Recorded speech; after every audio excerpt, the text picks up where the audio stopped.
اللہ اللہ اللہ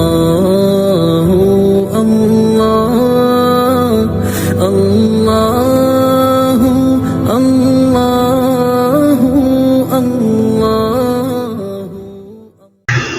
روزہ رکھنے کے دینی فوائد کے ساتھ ساتھ دنیاوی فائدے بھی ہیں، بلکہ یہ اصول ذہن میں رکھیں کہ جتنے بھی اللہ تعالیٰ نے، اللہ کے رسول صلی اللہ علیہ وسلم نے ہمیں احکام دیے ہیں، تو ان احکام میں بہت سی حکمتیں اور مصلحتیں اور بہت سے فوائد پوشیدہ ہوتے ہیں، تو ان کو بھی پڑھنا اور سننا چاہیے تاکہ انسان ان کی طرف دل سے متوجہ ہو سکے۔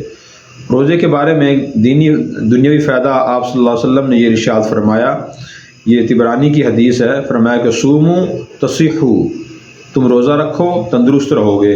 یہ بہت بڑا فائدہ ہے، جو شخص بیماریوں کا شکار رہتا ہے وہ روزے رکھے، اس لیے کہ روزہ رکھنے سے انسان کا معدہ اور اس کا جگر، اس کے پھیپھڑے اور اس کا دماغ اور اس کا دل آرام پاتے ہیں۔ جیسے روزانہ ہم تھک کر سو جاتے ہیں، جب بیدار ہوتے ہیں تو چست اور حشاش بشاش ہوتے ہیں، اسی طرح سارا سال یہ اعضاء مسلسل کام کرتے رہتے ہیں، لیکن جب معدہ خالی ہوتا ہے تو پھیپھڑوں کو بھی سکون ملتا ہے، اس میں جمع ہوا خون بہہ جاتا ہے اس سے، اور جگر کو بھی سکون ملتا ہے، معدے کو بھی سکون ملتا ہے، اور انسان کے دماغ کو بھی سکون ملتا ہے۔ کولیسٹرول جن کا بڑا ہوا ہوتا ہے وہ کم ہو جاتا ہے، اور تمام اعضاء پرسکون ہو جاتے ہیں۔ اس طرح روزہ رکھنے سے انسان کو بہت زیادہ فوائد حاصل ہوتے ہیں۔